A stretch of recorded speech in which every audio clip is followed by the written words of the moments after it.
बिस्मिल्लाहिर्रहमानिर्रहीम, अस्सलाम वालेकुम। Welcome two papers preparation. तो आज का जो हमारा टॉपिक है वो चैप्टर नंबर 12 फिज़िक्स की बुक का है, क्लास 12 का, और टॉपिक का नाम है कैपेसिटर और उसकी टाइप।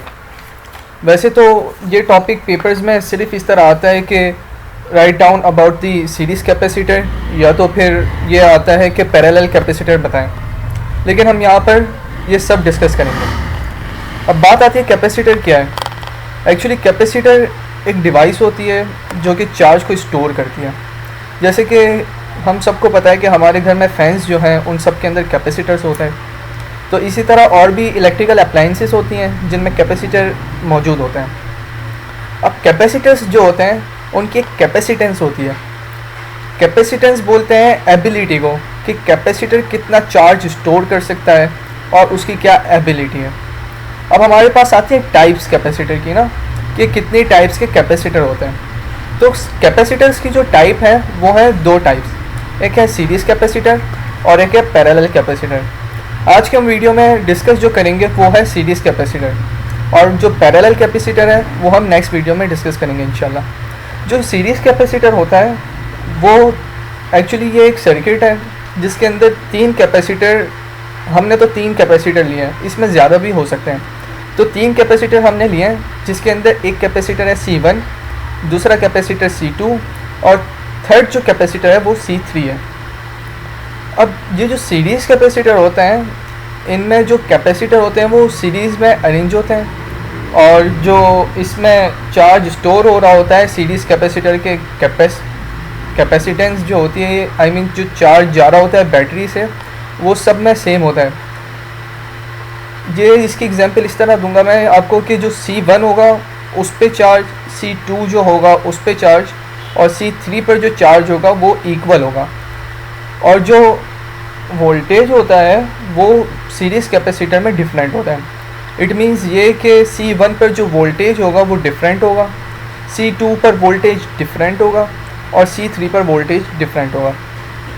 तो इसकी प्रॉपर्टी कुछ इस तरह आती है कि जो सीरीज़ कैपेसिटर है वो सेम चार्ज स्टोर करते हैं, तो इसका जो Q होता है वो इक्वल होता है Q1 के, क्योंकि Q1 हम इसलिए बोल रहे हैं क्योंकि वो C1 से उसको हम डिनोट कर रहे हैं 1C के साथ। जैसे पहला कैपेसिटर है तो उसके साथ हमने C1 लगाया, तो जैसे चार्ज पहले कैपेसिटर पे चार्ज जाएगा तो इसलिए हमने Q1 कहा है। तो इसी तरह Q2 भी सेम होगा और Q3 भी सेम होगा, लेकिन वोल्टेज जो होगा वो इसका डिफरेंट होगा। V1 जो होगा वो डिफरेंट होगा V2 से, और V2 V3 भी डिफरेंट होंगे। तो V जो होता है वो इक्वल होता है V1 के प्लस V2 के और प्लस V3 के। क्योंकि हमने यहाँ तीन कैपेसिटर लिए हैं तो हम यहाँ पे तीन की ही बात करेंगे। अब V4 भी हो सकता है, लेकिन वो जब फोर्थ कैपेसिटर आएगा तब ये V4 की कंडीशन आती है। तो ये V हो गया। अब हम V को जो है वो इक्वेशन 1 दे देंगे। अब हम सबको पता है कि चार्ज जो होता है वो इक्वल होता है कैपेसिटेंस इनटू वोल्टेज। अब हमें जो मालूम करना है वो वोल्टेज की वैल्यू करनी है, तो हम फार्मूले को रीअरेंज करेंगे। तो जब हम फार्मूले को रीअरेंज करेंगे तो हमारे पास हो जाएगा वोल्टेज इक्वल्स टू चार्ज पर कैपेसिटेंस। अब हम इस इक्वेशन को जो ये जो रीअरेंज फार्मूला किया है हमने, उसे हम पुट कर देंगे इक्वेशन 1 में।